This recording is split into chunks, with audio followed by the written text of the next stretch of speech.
we embraced the idea that market forces were the right way to administer science. And those market forces, in fact, upset the delicate balance. They disrupt science. And so much of what we call science now is really the product of science departments. It's the product of people with scientific degrees, but it does not follow the scientific method, and it should not carry the same power in our minds. So if you want to dethrone the postmodern movement and all of its outgrowths, which we should, because it is simply about power and it does not have the ability to navigate difficult problems of the kind we face. But if you want to dethrone it, the way to do that is to make science robust and to insulate it from market forces so that scientists can tell us what we need to know rather than what we want to hear. One of my personal favorite podcasts is Brett Weinstein and his wife, Heather Hying, the Dark Horse podcast. Really, really great stuff every time they put it out. Who I actually blame for this more than anything else is the media, because there's always been junk science. There's always been snake oil salesmen. Sure. You know, but it used to be the media that would be like, their job. It turns out cigarettes actually aren't good for you. These doctors are lying, right? Like, this was the media's job. And if there's anything that we can't trust, forget the institutions. Our media has lost all trust. All trust in the media, if we ever had it, any trust should be gone. The fact that 25% of the population still trust the media is insane to me. Whoa. It's 25%. 25% of the population still trusts mainstream news. That's insane to me. But if you get 80% of your ad revenue from one industry, how can you say that they have an objective perspective on anything? So I think it's upwards of 80% of all of the ads for most news channels is big pharma. And then that's one of the things that people will use as an arrow against capitalism. And I would say that's not capitalism, because there should be as many channels as you want.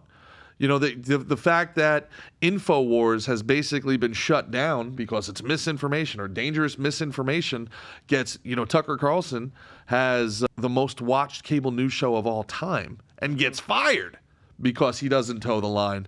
Well, guys, that's not when the governments collude with the corporations to silence the citizens, that's not capitalism, guys. There's actually a term for that. It's called fascism. No, I think it makes a lot of sense, and we used to be able to trust institutions and scientists, and I think that we were illuminated during COVID and how we all have our own perspectives, our own life story, and sometimes our own narratives that we are trying to force onto other people. And there is no such thing as the science. It's a process, and it's if you get a diagnosis, the standard protocol always used to be, okay, go get a second, third, fourth opinion. And no one was offended by that because we don't even have an agreement on how to solve cancer, right? So to say this is my scientific opinion, period, and anything else is misinformation, where did that come from? Yeah, great point. There was a humility to science. Einstein would call it the theory of relativity. I don't know. This is my thoughts on it. Not the fact of the irrefutable fact of relativity.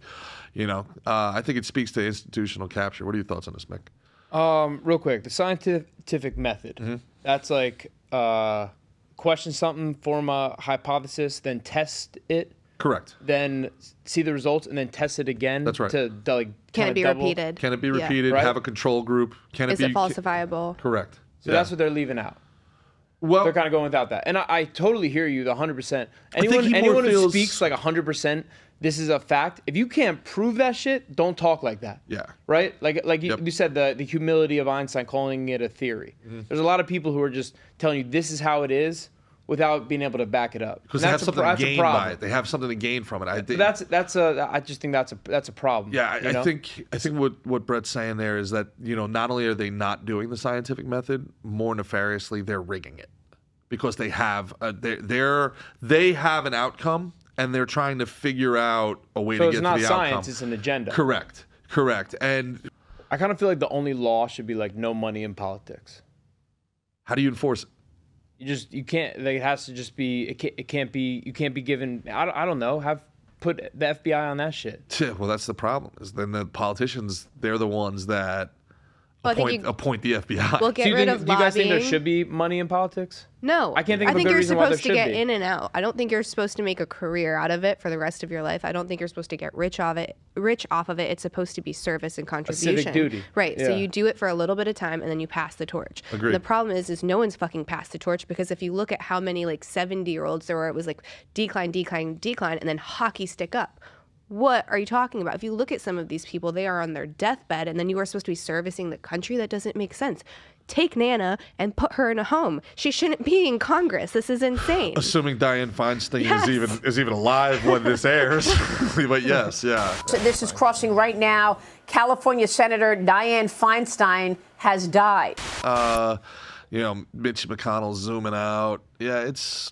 What do you think he's staring at that whole time? I know exactly what he's staring at. Yeah. I know exactly what he's staring at.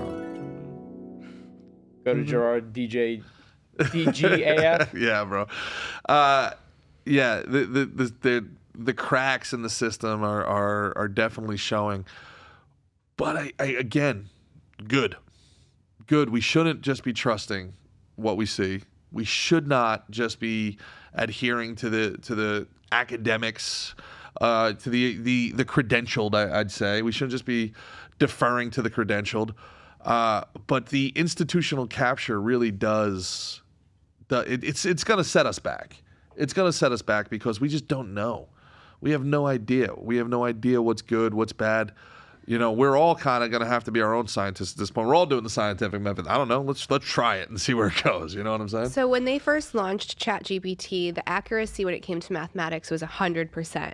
And then they started giving it different parameters. And as it started to censor ChatGPT, like this is socially an acceptable answer to give a user, and they tightened. I believe now it's like in the single digits as far as the accuracy for math. Because what happened is you had the computer, which is self-learning and learning off of the feedback. It had, okay, these are truths, and I'm operating in that. And then as you started to take the truths out, it confused the AI so much. They're like, I don't know which way is up or down, and now it can't do math. You're serious? Yes. So they started to take over. We got to use confusion. Weapon. We'll do math in cursive. We'll do algebra in cursive, and we'll be fine.